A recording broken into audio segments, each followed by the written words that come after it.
पिला माने आस पढ़िबा चैनल को तुम मानकु स्वागत। आज आम पढ़िबा नवम श्रेणीर षष्ठ अध्याय प्राकृतिक संपद और ताहार प्रदूषण बा natural resources and it's pollution part 4 को पढ़िबा। आम प्रीवियस क्लास रे पार्ट 1 पार्ट 2 पार्ट 3 पढ़ी।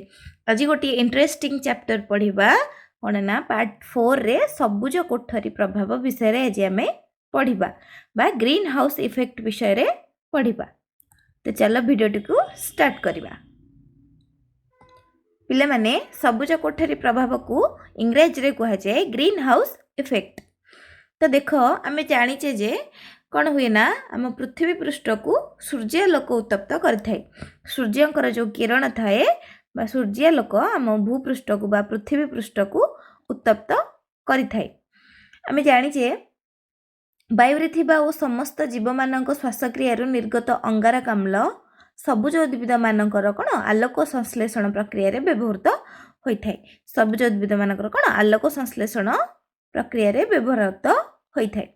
सूर्य किरण आसुथिबा आलोक रश्मि पृथ्वी पृष्ठ रे थिबा विभिन्न वस्तु जीव मानक द्वारा कौन शोषित होई तापरे परिणत हुए एवं किछि तापमात्रा बा किछि मात्रा रे प्रतिफलित होई वायुमंडल कौन ऊपर स्तर को चली जाए। पिले माने एबे देखिबा सबुज कोठरी प्रभाव काहाकू कुहा जाए। सूर्य रश्मिर किछि अंश पृथ्वी द्वारा शोषित हुए एवं अवशिष्ट महाकाश को फेरी जाए।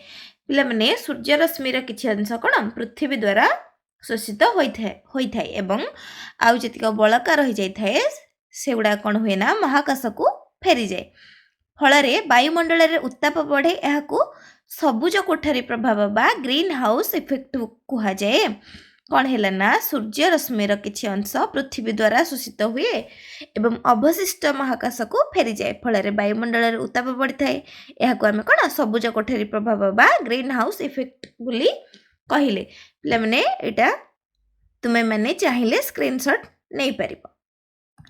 पिला माने कलकारखाना जानवाहन द्वारा विभिन्न खनिज इंधनर दहन जंगल क्षय आदि कारण वायुमंडल कौन अंगारकाम्ल बाष्प मात्रा वृद्धि पाई थाए। कौन है ना आजिकल जो कलकारखाना जानवाहन द्वारा विभिन्न खनिज इंधनर दहन और जंगल क्षय आदि कारण वायुमंडल कौन अंगारकाम्ल बाष्पर मात्रा वृद्धि पाई थाए। अंगारकाम्ल गैस कौन मात्रा वृद्धि पाई थाए। फल कौन हुए ना ये जो गैस टी पृथ्वी पृष्ठरु ऊपर स्तर को ताप विकिरण रे बाधा सृष्टि करि थाए। एहा पाई वायुमंडलर तापमात्रा वृद्धि पाई थाए। एहा को आमे कोन कहले ना विश्व उष्मायन कुहा जाए बा ग्लोबल वार्मिंग कुहा जाए। कोन कहले विश्व उष्मायन कुहा जाए बा ग्लोबल वार्मिंग कुहा जाए इंग्लिश रे। तो देखो यही सब पाई केउ केउ गैस गुड़ाक दायी।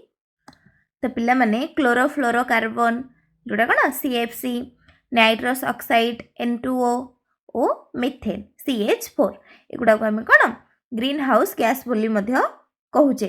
तो कौन है ना कार्बन समेत सॉरी अंगारकाम्ल समेत आउ केउ केउ गैस रहिला ना क्लोरोफ्लोरोकार्बन नाइट्रस ऑक्साइड मिथेन ए सब कौन दायी होइथांती। ए सब गैसीय पदार्थ मध्य विश्व उष्मायनर कारण होइथांती। तो यही गैस गुड़ा को कौन कहगला यही बाष्प मान को सबुज कोठरी गैस कहगला बुझला बा ग्रीन हाउस गैस बोली कह जाए। तो देख पिला माने तो यही सब गैस रो परिमाण बढ़ी जाए कौन कला पृथ्वी को एक सबुज कोठरी रे परिणत कला। कौन सबुज कोठरी रे परिणत कला। तो पिला माने आमे जदि वायुमंडल रे कौन ना ये जो गैस गुड़ा को सबुज कोठरी बाष्प बा गैस गुड़िकर नियंत्रण करबा ताहाले आम पृथ्वी कौन विपर्यय आमे रक्षा करि परिबा। विपर्यय आगुआ रक्षा करि परिबा। तो पिला माने बे आमे देखिबा ओजोन स्तर बा ओजोन लेयर देखिबा। पिला माने एबे देखिबा आमे ओजोन स्तर बा ओजोन लेयर देखिबा। तो देख ओजोन स्तर रासायनिक प्रतीक हेउछि O3। ओजोन स्तर रासायनिक प्रतीक हेउछि O3। तो ओजोन स्तर कौन होछि बा ओजोन तीनोटी अम्लजान परमाणु द्वारा कौन गठित होइथाय। तीनोटी अम्लजान परमाणु द्वारा गठित होइथाय। बुझेला। तो यह एक विषाक्त बाष्प और आम शरीर प्रति अति मात्रा हानिकारक गैस अटे। किंतु सौभाग्यवशतः यही बाष्प वायुमंडल प्रथम 25 किलोमीटर मध्य अति नगण्य मात्रा रही है। केते किलोमीटर? 25 किलोमीटर मध्य अति नगण्य मात्रा रही है।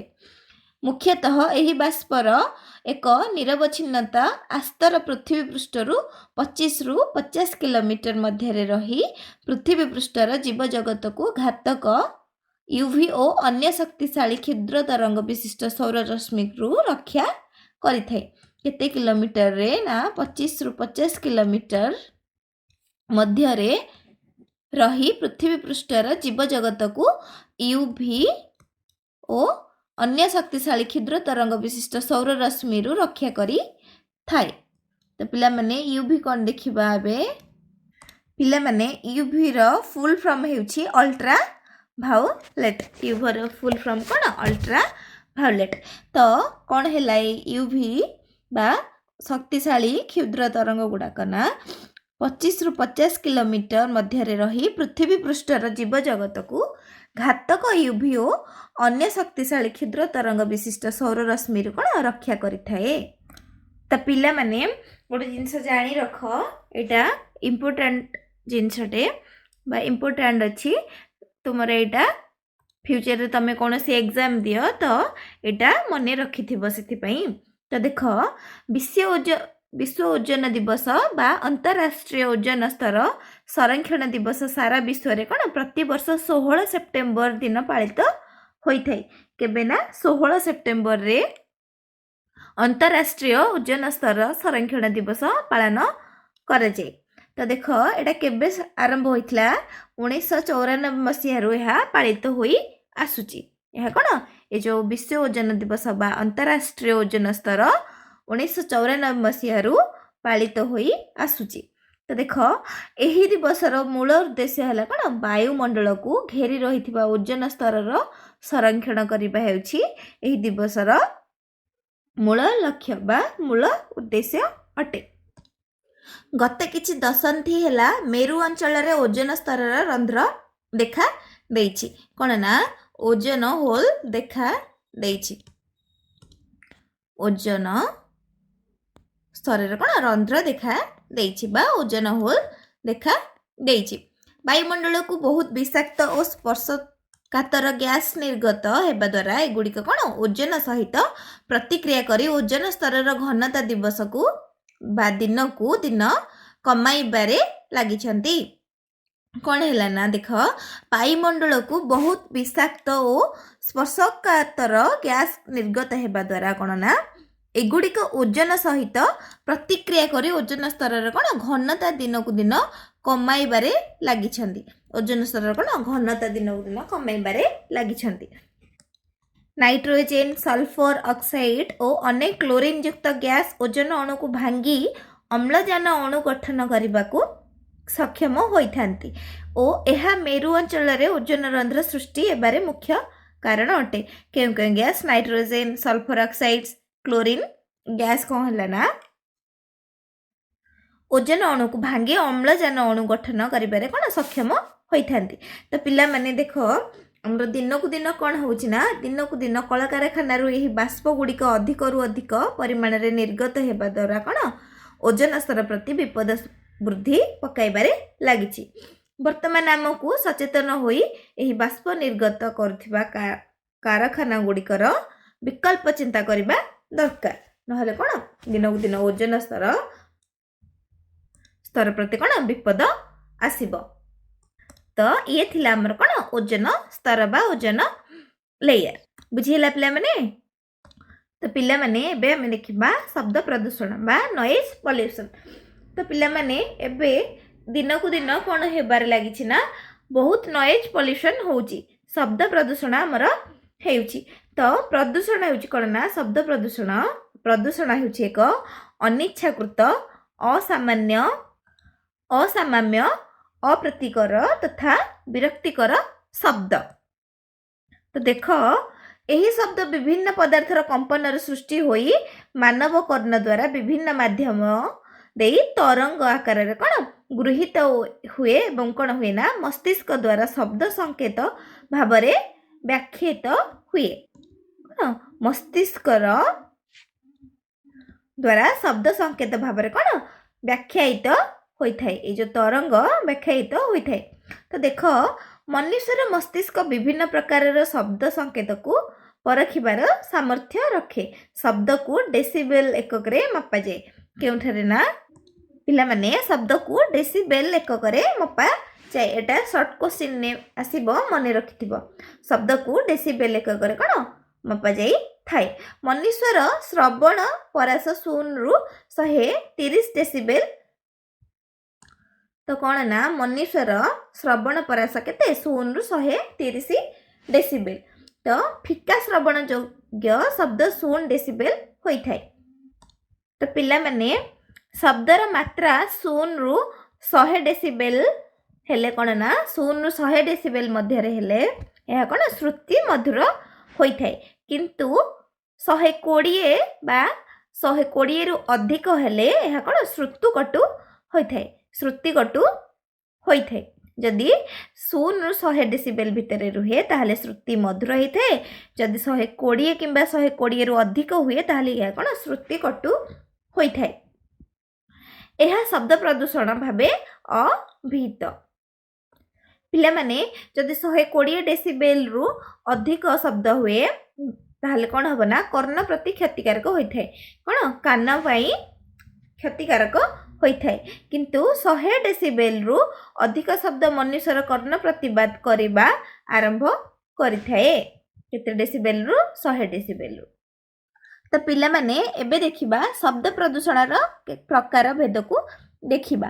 ଶବ୍ଦ ପ୍ରଦୂଷଣ ମୁଖ୍ୟତଃ 3 ପ୍ରକାର ହୋଇଥାଏ।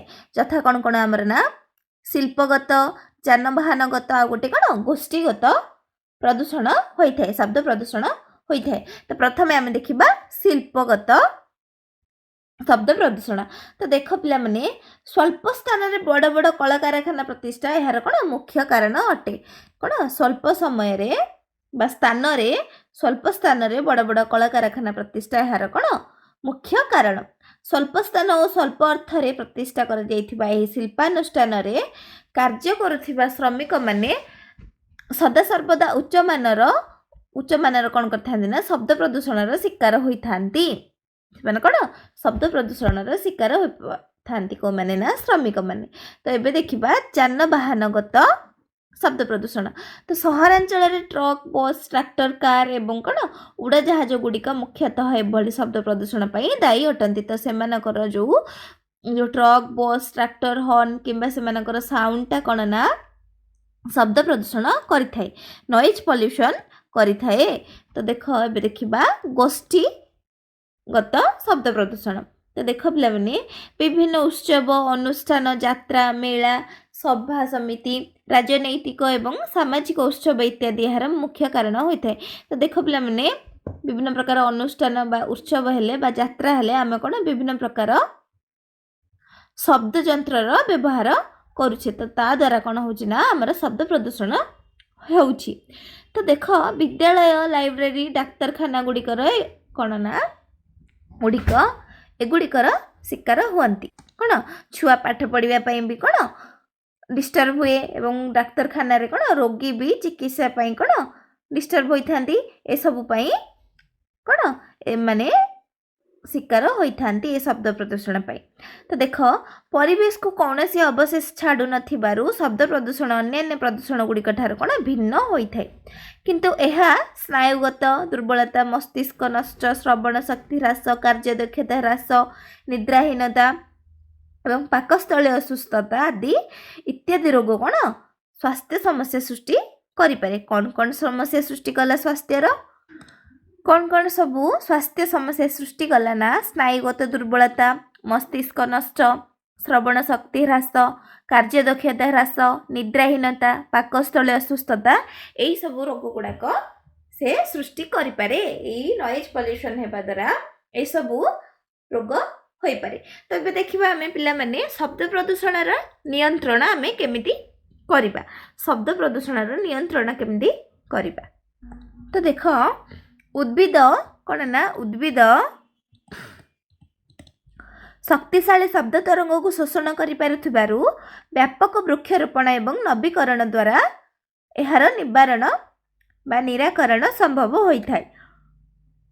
ଯଦି ଆମେ ବନୀକରଣ କରିବା ବା ବୃକ୍ଷରୋପଣ କରିବା ତାହେଲେ କ'ଣ ହେବ ନା ଆମର ଶବ୍ଦ ପ୍ରଦୂଷଣକୁ ଆମେ ନିୟନ୍ତ୍ରଣରେ ରଖିପାରିବା। ସହରାଞ୍ଚଳରେ ରାସ୍ତାର ଉଭୟ ପାର୍ଶ୍ୱରେ ଏହା କରାଯାଇପାରିବ। ଯେଉଁ ସହରାଞ୍ଚଳ ଅଛି ତା ରାସ୍ତାର କ'ଣ ଉଭୟ ପାର୍ଶ୍ୱରେ ଆମେ ଯଦି ବୃକ୍ଷରୋପଣ ବା ବନୀକରଣ କରିବା ତାହେଲେ ଆମର କ'ଣ ଶବ୍ଦ ପ୍ରଦୂଷଣକୁ ଆମେ ରୋକିପାରିବା। ଏକ ଘଞ୍ଚ ସବୁଜ ଅରଣ୍ୟ ଡାକବାଇଚି ଯନ୍ତ୍ରଗୁଡ଼ିକର ପ୍ରଦୂଷଣକୁ 20 ଡେସିବେଲ ପର୍ଯ୍ୟନ୍ତ କମାଇ ଦେଇପାରିବା। କ'ଣ ନା 20 ଡିବି ପର୍ଯ୍ୟନ୍ତ କମାଇ ଦେଇପାରିବା। ତ ଶିଳ୍ପ ଭିତ୍ତିଭୂମି ଏବଂ ବିମାନ ବନ୍ଦର ଇତ୍ୟାଦି ଜନବସତି ଠାରୁ ଦୂରରେ କରାଯାଇପାରିବ। ଏଗୁଡ଼ିକର ଚତୁଃପାର୍ଶ୍ୱରେ ଏକ ନିର୍ଦ୍ଦିଷ୍ଟ ଉଚ୍ଚତାର ସବୁଜ ବନାନୀ ସୃଷ୍ଟି କରାଯାଇପାରିବ। ଗୋଟେ ସବୁଜ ବନାନୀ ବା ବୃକ୍ଷରୋପଣ କିଛି ଆମେ କରିପାରିବା। ସାଧାରଣତଃ ବସତି ଚିକିତ୍ସାଳୟ ଶିକ୍ଷାନୁଷ୍ଠାନ ଇତ୍ୟାଦି ନିକଟରେ ଉଚ୍ଚ ଶବ୍ଦ ସୃଷ୍ଟି ନ କରିବା ପାଇଁ କଡ଼ା ଆଇନର ବ୍ୟବସ୍ଥା କରାଯିବା ଉଚିତ। ଶୋଇବା ସମୟରେ ସମସ୍ତ ପ୍ରକାରର ଉଚ୍ଚ ଶବ୍ଦକୁ ନିଷିଦ୍ଧ କରାଯିବା ଉଚିତ। ତ ଏବେ ପିଲାମାନେ କ'ଣ କରାଯାଉଛି ନା ରାତ୍ରି ସମୟରେ ଉଚ୍ଚ ଶବ୍ଦକୁ ନିଷିଦ୍ଧ କରାଯାଇଛି। ତ ଦେଖ ଶବ୍ଦ ପ୍ରଦୂଷଣର ନିରାକରଣ ପାଇଁ ଖବରକାଗଜ ବେତାର ଦୂରଦର୍ଶନ ତଥା ଅନ୍ୟାନ୍ୟ ସାମାଜିକ ଗଣମାଧ୍ୟମ ଗୁଡ଼ିକରେ ବ୍ୟାପକ ପ୍ରଚାର ଏବଂ ଜନସଚେତନତା ସୃଷ୍ଟିର ଆବଶ୍ୟକତା ରହିଛି। କେଉଁଥିରେ ଖବରକାଗଜ ବେତାର ଦୂରଦର୍ଶନ ଇତ୍ୟାଦିରେ ଅନ୍ୟାନ୍ୟ ସାମାଜିକ ଗଣମାଧ୍ୟମ ଗୁଡ଼ିକରେ ବ୍ୟାପକ ପ୍ରଚାର ଏବଂ କ'ଣ ଜନସଚେତନତା ସୃଷ୍ଟିର ଆବଶ୍ୟକତା ରହିଛି। ତ ଜନସଚେତନତା ପାଇଁ ଏହିସବୁର ଆବଶ୍ୟକତା ମଧ୍ୟ ରହିଛି। ତ ଏହା ଆମେ ଯଦି କରିବା ତାହେଲେ ଆମର କ'ଣ ବହୁତ ପରିମାଣରେ ବୃକ୍ଷରୋପଣ କରିବା ରାସ୍ତା କଡ଼ରେ ବୃକ୍ଷରୋପଣ କରିବା ତ ତାହେଲେ ଆମର କ'ଣ ଶବ୍ଦ ପ୍ରଦୂଷଣର ନିୟନ୍ତ୍ରଣ ଆମେ କରିପାରିବା ବା ଆମର ନଏଜ୍ ପଲ୍ୟୁସନ୍ ରୋକିପାରିବା। ତ ପିଲାମାନେ ଇଏ ଥିଲା ନଏଜ୍ ପଲ୍ୟୁସନ୍ ବା ଶବ୍ଦ ପ୍ରଦୂଷଣ। ତ ଆଜିର କ୍ଲାସ୍ରେ ଯଦି କାହାର କିଛି ଡାଉଟ୍ ରହୁଛି ତେବେ ତୁମେମାନେ ମୋତେ କମେଣ୍ଟ ସେକ୍ସନରେ ଲେଖିକି ଜଣାଇବ। ତ ଆମେ ନେକ୍ସଟ କ୍ଲାସ୍ରେ ନ୍ୟୁ ଟପିକ୍ ବିଷୟରେ ପଢ଼ିବା।